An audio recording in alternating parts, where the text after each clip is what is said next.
De los grandes desafíos en materia de política económica en la actualidad tiene que ver con la reforma fiscal. ¿Hay margen de maniobra para una reforma fiscal?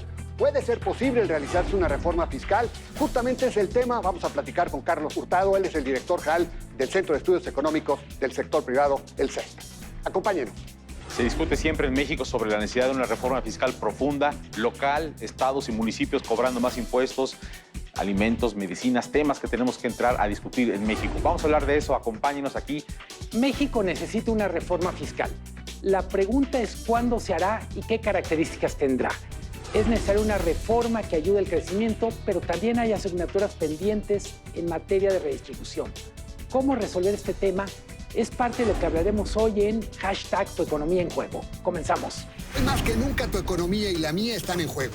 ¿Cómo te van a afectar las nuevas decisiones? ¿Tu dinero te va a alcanzar o no? Si no hay confianza, los inversionistas se van. Soy Alberto Aguilar, don Dinero, y sé que para ti cada peso cuenta. Soy Luis Miguel González. Vivimos un escenario incierto. Y yo soy Carlos Mota. Portafolios, empresas y movimientos monetarios es lo mío. Los tres buscamos respuestas de todos los involucrados, desde gobernantes hasta empresarios. #Tu Economía en Juego te da respuestas claras y entendibles. ¿Quién, cuándo, pero sobre todo, cómo le van a hacer? La economía, cuando está en juego, debe merecer nuestra atención. Y que esta toma de decisiones sea favorable para nuestra familia y nuestro día a día. Por eso, #Tu Economía en Juego comienza ya. Amigos, muy buenas noches. Bienvenidos a una edición más de #Tu Economía en Juego.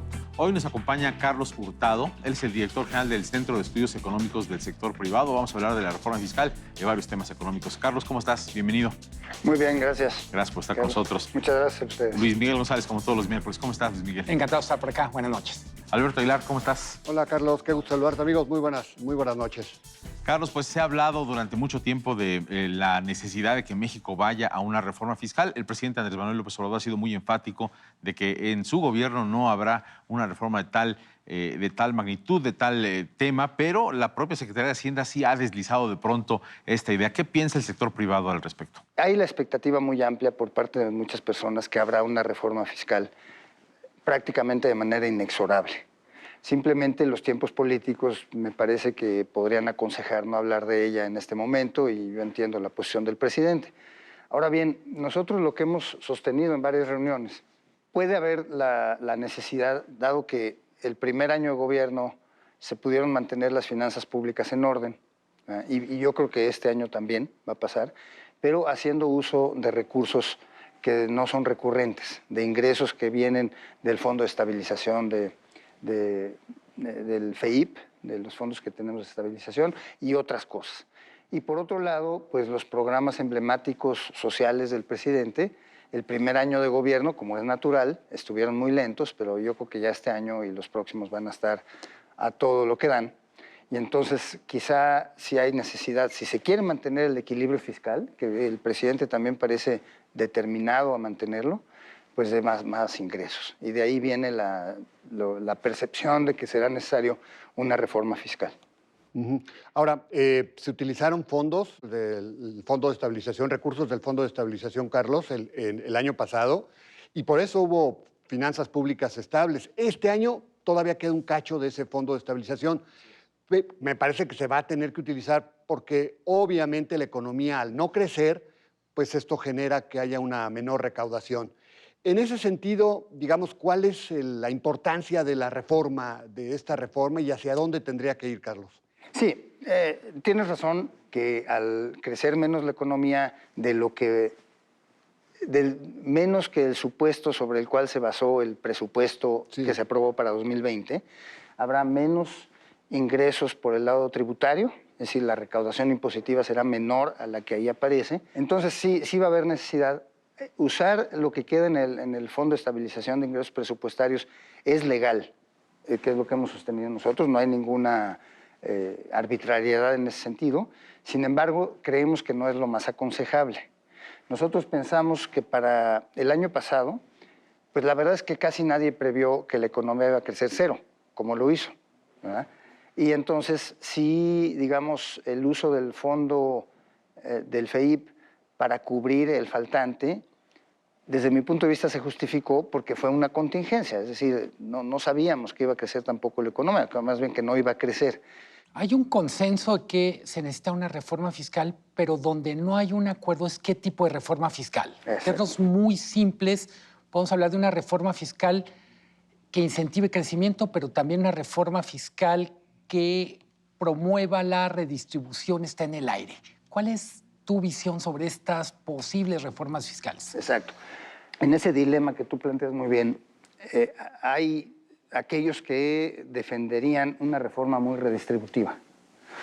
Pero a mi modo de ver, una reforma de ese tipo quizás sea poco eficiente, como se dice en finanzas públicas, en la jerga de finanzas públicas, en el sentido de que una reforma muy redistributiva que vaya a impuestos al patrimonio, impuestos a las herencias, etcétera, crea algunas distorsiones que no son muy buenas para la economía, ¿verdad?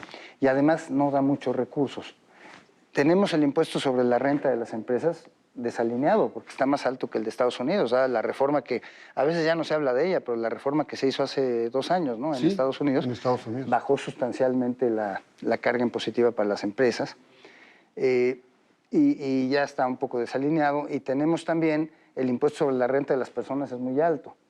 Entonces, pero por otro lado, impuestos al consumo me parece que políticamente son difíciles de empujar. Entonces hay un dilema ahí. Pero antes de eso, nosotros pensamos, y lo hemos sostenido así, que cuando se empiece a hablar de la reforma fiscal, si es que se empieza a hablar de ella, nosotros debemos de sostener el siguiente punto, que sea integral. ¿En qué sentido? Necesitamos ver también que los programas de gasto sean programas que tengan un sustento más sólido de lo que ahora tienen. Muchos de los programas del presidente, que son nuevos programas, y que tiene todo derecho, porque, digamos, él recibió un mandato de la población en el sentido de tener mayor bienestar, por decirlo de esa forma, pero los programas tienen que tener reglas de operación, y así salió el decreto de presupuesto de egresos para este año. Y por otro lado, los programas de inversión pública, o los proyectos de inversión pública, no están evaluados. Hablando en términos muy específicos respecto a lo que la gente podría eventualmente llegar a pagar, ¿de qué tasas estamos hablando?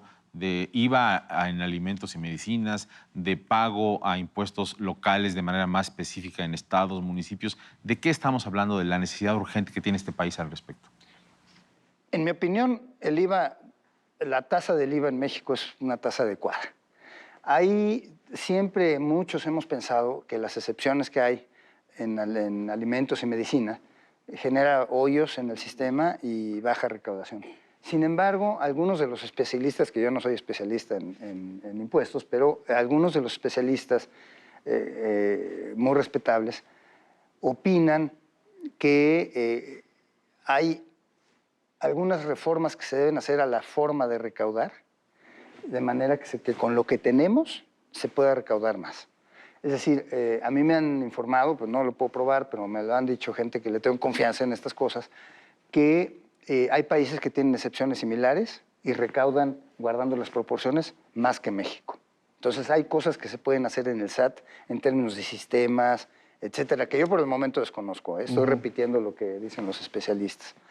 Y por el lado de que tú señalas, Carlos, de los impuestos locales, me parece que es muy importante hacer una reforma, o no sé si sea una reforma, pero hacer una estrategia para que los municipios cobren el predial, el impuesto predial, que tiene una muy baja tasa de cobro, digamos, en la realidad.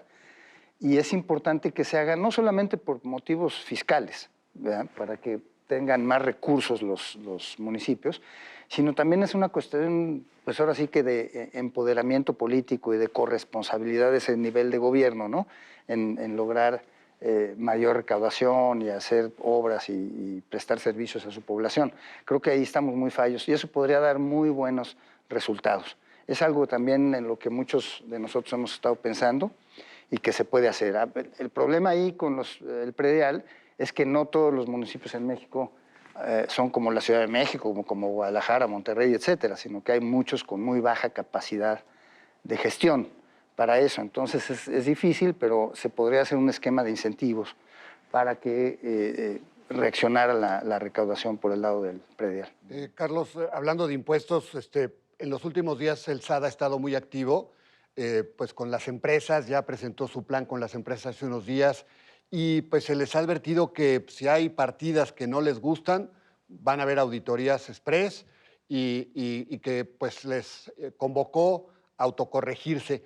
¿Qué opinión te merece eso y qué tanto va a influir esto para la inversión de las empresas en función de que pues, van a tener que ver para atrás? Seguramente tendrán que pagar muchos recursos, y este es el caso de Alsea, este es el caso de Walmart. ¿Qué opinión te merece, Carlos? Bueno, en mi opinión, yo creo que el SAT, como todas estas agencias a lo largo del mundo, también deben de tener una posición, vamos a decirlo así, intimidatoria ante los contribuyentes. Es decir, yo creo que lo normal en un buen sistema es que los contribuyentes, empresas y personas, le tengan cierto miedo a la entidad recaudatoria, digamos. Eso es algo que viene con su naturaleza y eso está bien.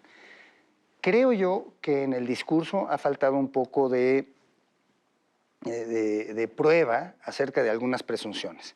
Se dice que las empresas en México pagan pocos impuestos y yo no he visto las pruebas de esto. Digamos. Estamos tratando de hacer una investigación al respecto, por lo menos para las empresas públicas, y ver cuál es la tasa efectiva que pagan y compararla con otros lados del mundo. Esto ya se hizo hace algunos años, varios años, y resulta que las empresas públicas, es decir, que cotizan en la bolsa de valores, tienen una tasa efectiva de impuestos similar a la de nuestros países vecinos y a otros, ¿no? Entonces estamos tratando de hacer esa prueba otra vez, para que no se haga una reforma fiscal simplemente, o tratar de evitar que se haga una reforma fiscal simplemente bajo la presunción de que los empresarios no pagan impuestos. Y recaudatoria, ¿no? Sí. Bueno, pero... Ya lo hemos visto, ¿no? Exacto. Lo que debe tener la reforma fiscal es la ampliación de la base fiscal. Digamos, si lo ven por el lado del mercado de trabajo informal, caray, pues más de la mitad de la gente no es formal, entonces sabemos los cautivos de siempre, entonces empresas e individuos, ¿no? Más impuestos sobre esto, pues me parece que es también no muy eficiente.